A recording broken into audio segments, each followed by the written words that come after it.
मुझे आवाज लगा रही है। जी जी माँ जी, जी जी माँ जी, मैं तो बस यहीं बैठी हूँ। मनहूस कहीं की इतनी देर से आवाज लगा रही हूँ, क्या ढक्कन लगाकर बैठी है अपनी जाहिल गंवार कहीं की। कोई भी काम ढंग से नहीं कर सकती। मैंने तुझसे कचौड़ी बनाने के लिए कहा था ना, फिर तूने समोसे क्यों बना दिए? अरे मोना, रहने देना, अब बहू ने जो बनाया है वही खा लेते हैं हम। अरे बिंदु, इस जाहिल गंवार औरत से तो मैं और मेरा बेटा दोनों परेशान हो गए हैं। अब तो मेरे पोता पोतियां भी इसे जरा भी पसंद नहीं करते। अरे न रहने का तरीका इसे, न पहनने ओढ़ने का और न ही बात करने का। तू ही बता बता, अरे ये है मेरे बेटे के लायक? अरे मेरा बेटा पढ़ा लिखा इतना स्मार्ट और ये अनपढ़ गंवार जाहिल। अरे क्या बताऊं बहन, मैं तो जैसे भी इसे कड़वी दवाई की तरह निगल रही हूँ, लेकिन मेरा बेटा बेचारा फंस गया है। न इसके साथ चार में आ सकता है, न जा सकता है, और न ही किसी को ये बता सकता है कि जाहिल गंवार उस पढ़े लिखे बेटे की पत्नी है। मैंने तो इसी की वजह से अपनी सारी सहेलियों को घर में बुलाना भी बंद कर दिया है। ना ही अब मैं घर में किटी पार्टी करती हूँ। अरे मुझे शर्म आती है लोगों को बताने कि ये जाहिल गंवार मेरी बहू है। अरे ओ बेशर्म, खड़ी खड़ी और कितनी बेइज्जत होगी, जरा भी शर्म नहीं है तुझे? अरे जाती है यहाँ से, ये समोसे की प्लेट उठाकर तेरे मुंह में मारूं। सच में बिंदु, हमारा तो जैसे जीना हराम हो गया है। अरे मोना, तुझे चंदा से इतनी दिक्कत थी तो तूने अपने बेटे का रिश्ता ही क्यों किया चंदा से? अरे कोई मुझे पागल कुत्ते ने काटा है क्या, जो मैं अपने इतने पढ़े लिखे बेटे की शादी इस गंवार औरत से जोड़ दूं? इस गंवार औरत को तो विवेक के पापा ने पसंद किया था विवेक के लिए। अरे खुद तो दूसरे शहर में नौकरी करते हैं और मजे से वहाँ समय बिता रहे हैं, और इस गंवार औरत को हमें झेलना पड़ रहा है। हाँ मोना, वैसे तू भी ज्यादा पढ़ी लिखी नहीं है, लेकिन तू तो बहुत ही टिप टाप रहती है। अब तू हमें ही देख ले, हम भी तेरी उम्र के हैं, लेकिन हम तो बुड्ढे जैसे दिख रहे हैं। लेकिन तू तो बिल्कुल टिप टाप है। तूने तो अपने सारे सफेद बाल भी काले कर लिए हैं। ए बिंदु, मैं तुमसे पूरे 3 साल की छोटी हूँ, और सुन ले, मेरे सारे बाल सफेद नहीं हुए थे, सिर्फ सामने के बाल सफेद हुए थे। चल ठीक है मोना, चलते हैं हम लोग। अरे बिंदु, चंदा बेचारी इतनी अच्छी है, इतने सालों से ये लोग चंदा को दिन रात ताने मारते हैं, लेकिन बेचारी ने कभी उप तक नहीं किया। अरे यही खराब है, क्या हम लोग इसे जानते नहीं है? हाँ, मैं इस नकचड़ी मोना को अच्छी तरीके से जानती हूँ। वो तो सीधी सादी बहू इनके गले पड़ी है, वरना कोई दूसरी होती ना तो खून के आंसू रुलाती इन लोगों को। अरे तुम लोग क्या दरवाजे में बड़बड़ा रही हो? अरे नहीं मोना, हम तो बस तेरी तारीफ कर रहे थे। काले बालों में बड़ी सुंदर लग रही है तू। अरे सुंदर लग रही हूँ, ये कौन सी बात है? मैं है ही सुंदर, मैं तो बचपन से सुंदर हूँ। मम्मी क्या हुआ, इतने गुस्से में क्यों हो आप? अरे मेरी टेंशन की वजह क्या तू नहीं जानता है बेटा? इस जाहिल गंवार औरत की वजह से मुझे हर पल शर्मिंदा ही होना पड़ता है। ऐसा लगता है ये तो मैं घोड़ चढ़कर कहीं चली जाऊं या इसे धक्के मारकर इस घर से निकाल दूं। माँ, नेक काम में देरी क्यों? अरे मैं तंग आ गया हूँ इस औरत से। पापा ने इस जाहिल गंवार औरत को मेरे गले की घंटी बना दी है। न इसके साथ मैं कहीं आ सकता हूँ, न जा सकता हूँ। अरे माँ, मुझे तो अपने दोस्तों को बताने में भी शर्म आती है कि ये औरत मेरी पत्नी है। हाँ ना बेटा, यही तो समस्या है। अगर तेरे पिताजी का डर ना होता मुझे, तो मैं इस औरत को धक्के मार के इस घर से निकाल देती। पापा। हाँ मीनल। पापा, कल हमारे स्कूल में पेरेंट्स मीटिंग है, तो प्लीज आप समय से आ जाइएगा। अरे सॉरी बेटा, कल तो मेरी भी एक इम्पोर्टेंट मीटिंग है, कल तो मैं नहीं आ पाऊंगा। नहीं पापा, आपको आना पड़ेगा। अरे मीनल बिटिया, काहे को रोती हो तुम? तुम्हारे पापा नहीं जा रहे हैं तो क्या हुआ, मैं चलूंगी तुम्हारे साथ पेरेंट्स मीटिंग में। ये लो, ये गंवार जाएगी मेरी पोती के इंग्लिश मीडियम स्कूल में। नहीं मम्मी, आप मेरे स्कूल नहीं आएंगी, क्योंकि पिछली बार जब आप मेरे स्कूल आई थी तो आपके जाने के बाद मेरे सारे फ्रेंड्स ने आपका खूब मजाक उड़ाया था। मुझे शर्म आती है अपने दोस्तों को बताने कि आप मेरी मम्मी हैं। पापा, आपको आना ही पड़ेगा, वरना मैं स्कूल नहीं जाऊंगी। लेकिन याद रखिए पापा, किसी भी कंडीशन में प्लीज आप मम्मी को मेरे स्कूल मत भेजिएगा। छी, धिक्कार है ऐसे जीवन पर। अरे तुम्हें तो शर्म से चुल्लू पर पानी में डूब मरना चाहिए। तुम्हारा अपना पति तुम्हें सबके सामने अपनी पत्नी स्वीकार करने में शर्माता है। तुम्हारी सास तुम्हें अपनी बहू कहने से लज्जित होती है, और तुम्हारी अपनी बेटी, तुम्हारा अपना खून, तुम्हें माँ कहने से शर्मा रही है। छी, मर जाना चाहिए तुम्हें कहीं जाकर। मीनल बेटा, तुम चिंता मत करो, मैं नहीं आऊंगा तो तुम्हारी दादी आ जाएगी पेरेंट्स मीटिंग में। ओके ओके, थैंक यू पापा। बेचारी चंदा की शादी इस घर में आज से 9 साल पहले हुई थी, और चंदा को चंदा के ससुर ने पसंद किया था। चंदा बहुत ही सीधी समझदार और सुलझी हुई लड़की थी, लेकिन हाँ, चंदा गांव से थी, इसीलिए वो शहर के चटक मटक से अनजान थी बेचारी। ना ही चंदा ने कभी अपने आप को बदलने की कोशिश की। चंदा के लिए तो बस अपनी घर गृहस्थी, सास ससुर की सेवा और पति की सेवा परम धर्म था। चंदा का ससुराल ही चंदा की सारी दुनिया हुआ करती थी, उसे बाहर की दुनिया से कोई लेना देना नहीं था। चंदा ने तो अब तक अपने पति और सास की सारी कड़वी बातें चुपचाप सह ली थी, लेकिन अब चंदा को सहन नहीं होता था, क्योंकि चंदा की बेटी भी अब चंदा के ऊपर उंगली उठाने लगी थी, चंदा को माँ कहने में शर्माने लगी थी। हे ईश्वर, मेरी किस्मत में इतनी दुख तकलीफें क्यों? बचपन से लेकर आज तक मैंने सिर्फ दुख ही दुख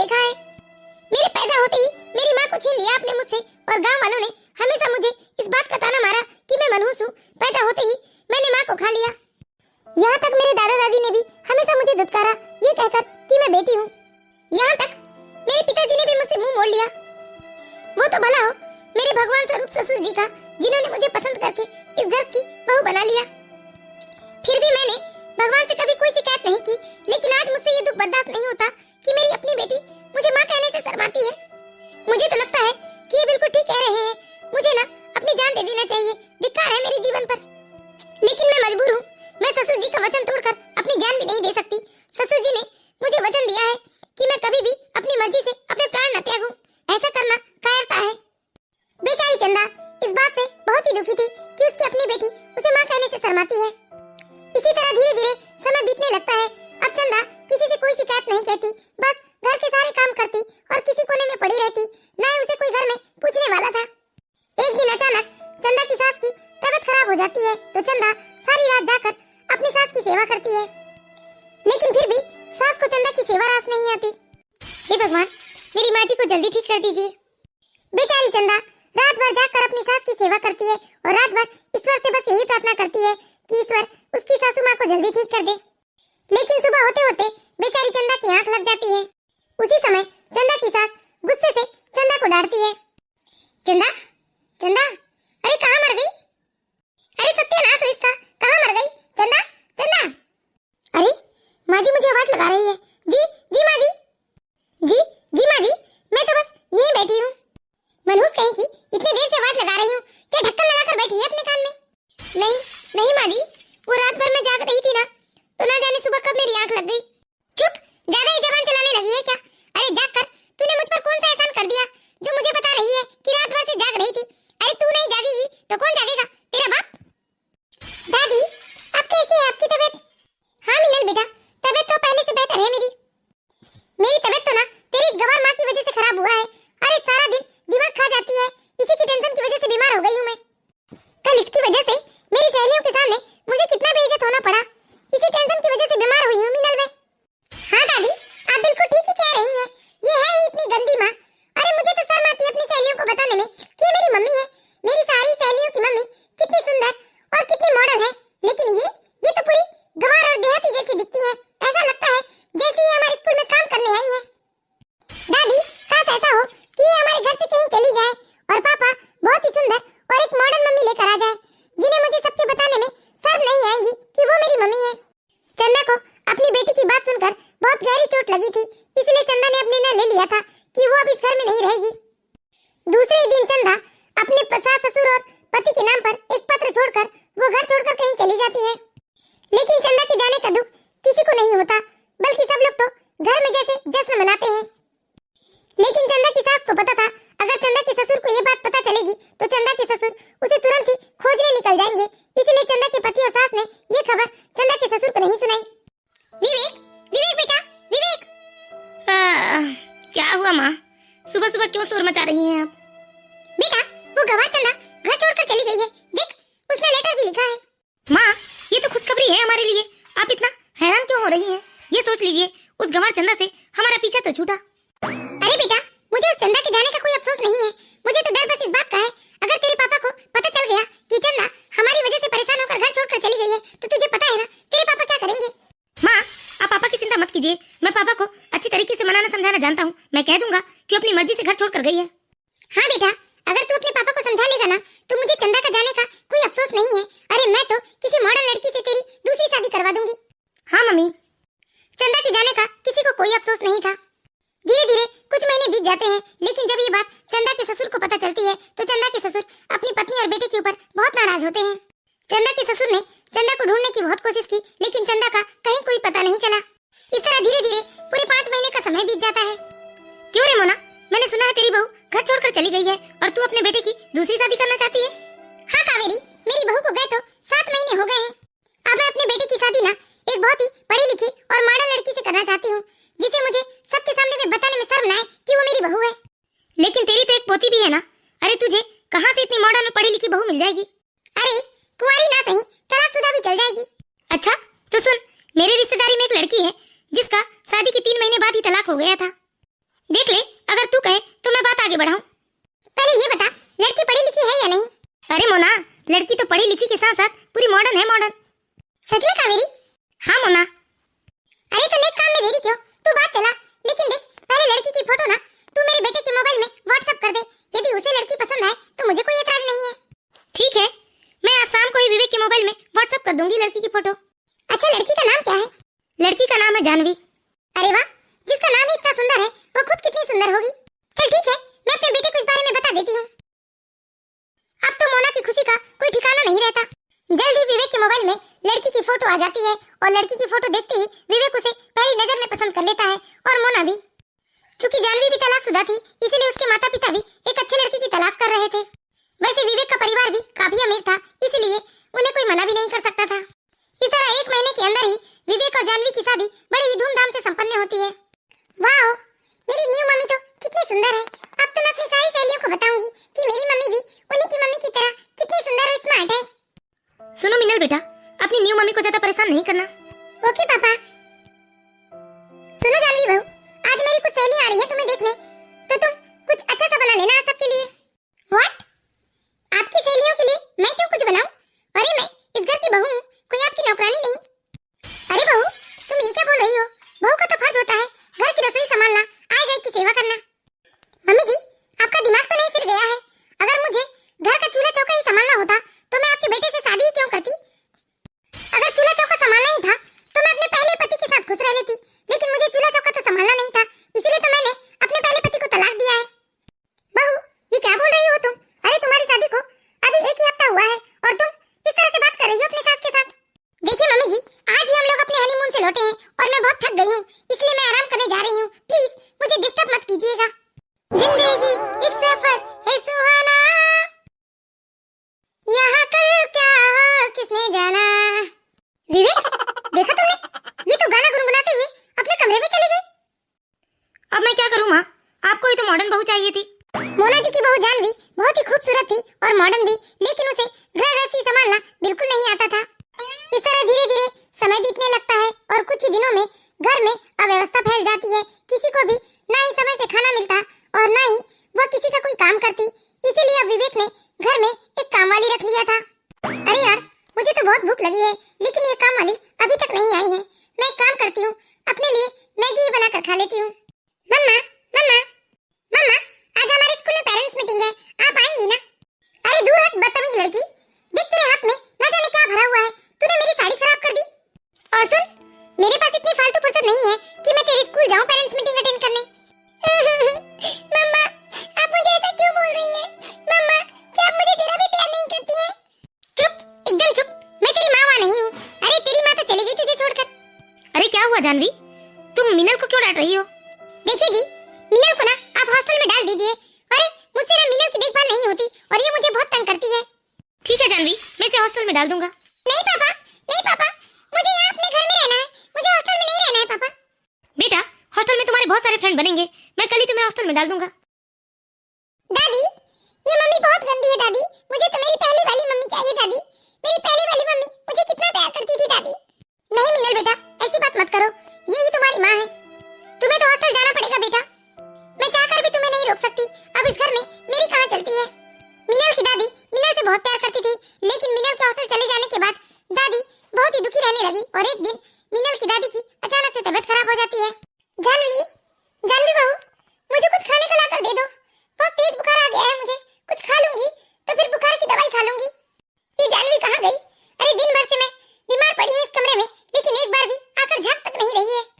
एक बेचारी मेरी बहुत ही चंदा, जो मैं बीमार पड़ जाऊं तो सारी रात कमरे में बैठकर जागती रहती थी, लेकिन मैंने कभी चंदा की कोई कदर नहीं की।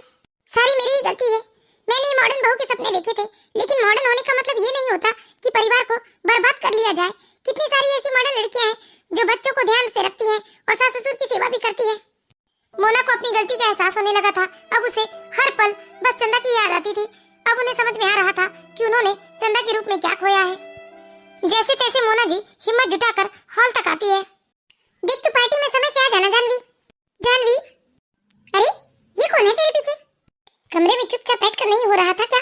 बाहर आकर मेरी नाक कटवा दी तुमने। अरे टीना, ये सब बात छोड़ना, सुन मैं पार्टी में ना समय से आ जाऊंगी। चल ठीक है, चलती हूँ मैं। ये क्या बालों में फूल लगाकर गवार जाहिल की तरह यहाँ आकर खड़ी हो गई मेरी सहेली के सामने। अगर उन्हें आज पता चल जाता कि तुम मेरे पति की माँ हो तो मेरी तो नाक ही कट जाती। गवार कहेंगी। अरे क्या हुआ माँ?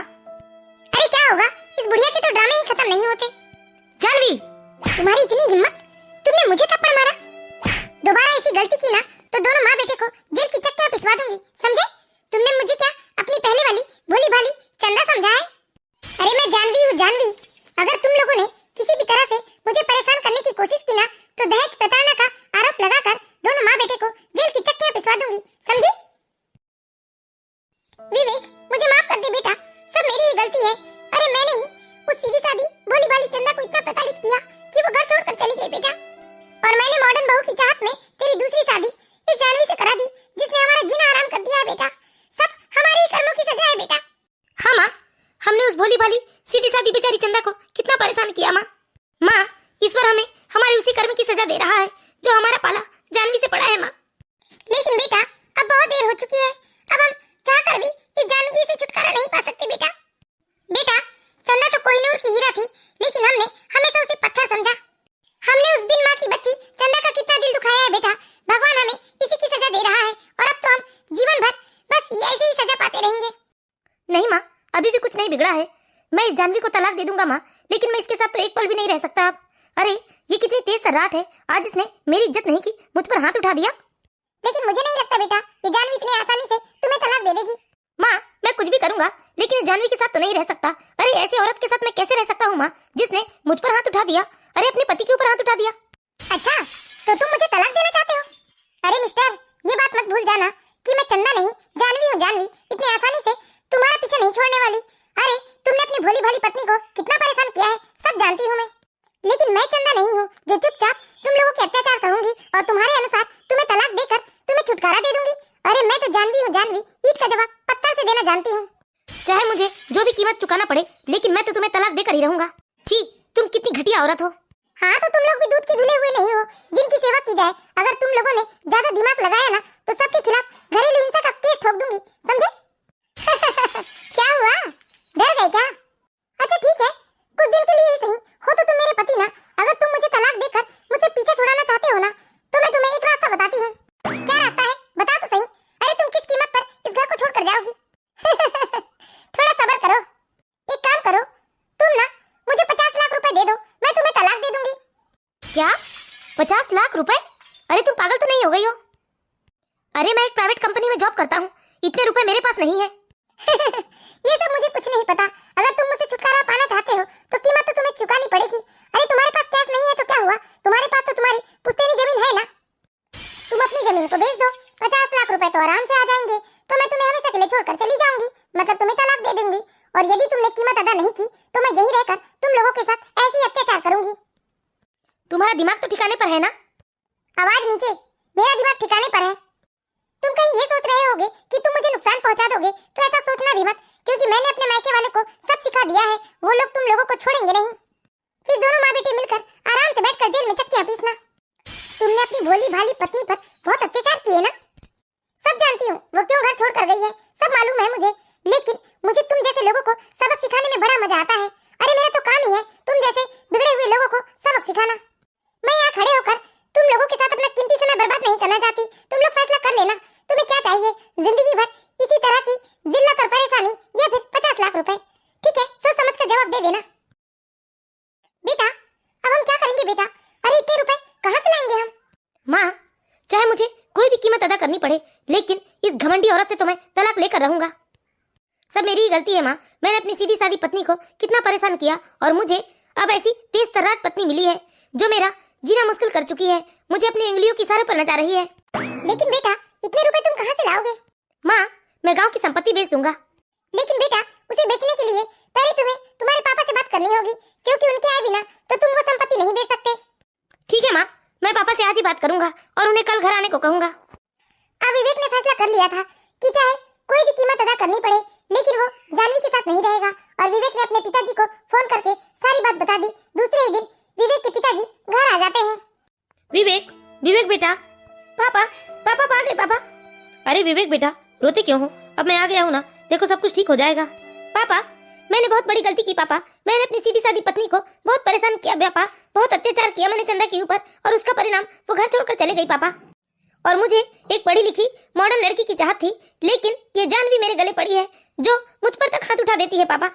ठीक है बेटा, तुम चिंता मत करो, हम गांव की वो संपत्ति बेच देंगे और 50 लाख रुपए उस जानवी को दे देंगे। जानवी से तुम्हें छुटकारा मिल जाएगा। क्या क्या सच में जी? अरे मैंने तो कभी नहीं सोचा था कि आप इतनी जल्दी विवेक की बात मान लेंगे और गांव की संपत्ति बेचने को तैयार हो जाएंगे। भाई मेरा बेटा मुसीबत में है तो मैं अपनी बेटी की मदद करने के लिए क्या अपनी छोटी सी संपत्ति नहीं बेच सकता? लेकिन मोना, तुम माँ बेटी ने चंदा के साथ बहुत बुरा किया। बेचारी भोली भाली चंदा को तुम लोगों ने इस घर से निकाल दिया। नहीं पापा, चंदा को हम लोगों ने घर से नहीं निकाला, बल्कि चंदा हमारे ताने और अत्याचार से परेशान हो गई थी, इसलिए उसने अपनी मर्जी से घर छोड़ दिया। लेकिन पापा, मैं हर दिन, हर घंटे, हर मिनट और हर सेकंड चंदा को याद करता हूँ पापा। चंदा सच में बहुत ही अच्छी लड़की थी और बहुत ही अच्छी पत्नी। जितनी अच्छी वो बहू थी उतनी अच्छी वो एक माँ भी थी, लेकिन हम लोगों ने कभी चंदा की अहमियत नहीं समझी। बेटा, तुमने चंदा को ढूंढने की कोशिश भी नहीं की? सच कहूँ पापा, जब तक मेरी शादी जानवी के साथ नहीं हुई थी तब तक तो मैंने चंदा को ढूंढने की कोई कोशिश नहीं की, लेकिन जैसे जैसे जानवी ने अत्याचार करना शुरू किया वैसे वैसे मुझे चंदा की याद आने लगी और मैंने अकेले ही चंदा को बहुत ढूंढा पापा। बहुत सारी जगह मैंने अपने दोस्तों को भी खबर दी, लेकिन चंदा के बारे में किसी को कुछ नहीं पता। ठीक है बेटा, तुम जानवी को तलाक देने की तैयारी करो, मैं गाँव जाकर प्रॉपर्टी बेच कर आता हूँ।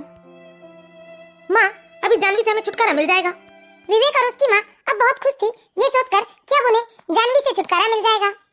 विवेक के पिताजी अपनी पुश्तैनी संपत्ति बेचने गांव चले जाते हैं और इधर विवेक भी खुशी खुशी जानवी से तलाक लेने की तैयारी करने लगता है। दूसरे दिन जब जानवी के पिताजी गांव से वापस आते हैं, बेटा ये रहे आधे रुपए में तलाक के बाद जानवी के खाते में ट्रांसफर कर दूंगा। जानवी, जानवी, क्या हुआ? क्यों इतना गला फाड़ रहे हो? जानवी, तुम्हें 50 लाख रुपए चाहिए थे ना तलाक के, ये लो 25 लाख रुपए। 25 लाख रुपए तुम्हें तलाक हो जाने के बाद मिलेंगे। ठीक है, जब तलाक के पेपर में साइन करना हो तो मुझे बुला लेना। हे भगवान, अच्छा हुआ जो आपने जमीन बेचने की इजाजत दे दी, वरना मैंने तो कभी नहीं सोचा था कि इस जानवी से हमें छुटकारा मिलेगा। मैंने तो यही सोच लिया था कि पूरी जिंदगी बस इसी की गुलामी करनी होगी। वैसे विवेक की माँ, अब बेचारा विवेक अकेले क्या करेगा? पापा, ऐसी संगति से तो अकेला भला मैं। अरे नहीं बेटा, वैसे मेरे नजर में एक लड़की है जो काफी मॉडर्न है, ज्यादा पढ़ी लिखी तो नहीं है, लेकिन देखने दिखाने में इस जानवी से कम नहीं है। नहीं नहीं पापा, मुझे दूसरी शादी की झंझट में नहीं फंसना है। बेटा एक बार तुम लड़की से मिल तो लो, लड़की तो मेरे साथ ही आई है। बेटा अंदर आ जाओ। अरे ये तो बिल्कुल चंदा जैसी लग रही है। और मीनल, मीनल तो इसके साथ क्या कर रही है? तू तो हॉस्टल में थी ना बेटा। दादी, ये मेरी मम्मी ही है, ये चंदा जैसी दिख नहीं रही है, ये आपकी बहू चंदा ही है। हाँ विवेक, ये चंदा ही है तुम्हारी पत्नी। सच में? चंदा, चंदा तुम हो? हाँ बेटा, ये चंदा ही है। तुमने हमेशा सिर्फ इसके पहनावे पर ध्यान दिया, लेकिन कभी तुमने चंदा के गुण पर ध्यान नहीं दिया। पहनावा तो समय समय पर बदला जा सकता है बेटा, लेकिन गुण नहीं बदला जाता। हाँ पापा, मेरी मम्मी दुनिया की सबसे अच्छी मम्मी है पापा, मुझे और कोई दूसरी मम्मी नहीं चाहिए पापा। लेकिन लेकिन चंदा आपके पास कैसे आई जी? विवेक की मम्मी तुम्हारी सहेली है ना बिंदु, मुझे बिंदु ने बताया कि तुम लोगों ने चंदा के ऊपर बहुत अत्याचार किया, जिस कारण चंदा घर छोड़कर चली गई है। मैं उसी दिन से चंदा को ढूंढने की कोशिश करने लगा और एक दिन मुझे चंदा मिल भी गई। चंदा तो मेरे पास नहीं रहना चाहती थी, लेकिन मैंने उसे समझा बुझाकर अपने पास रखा।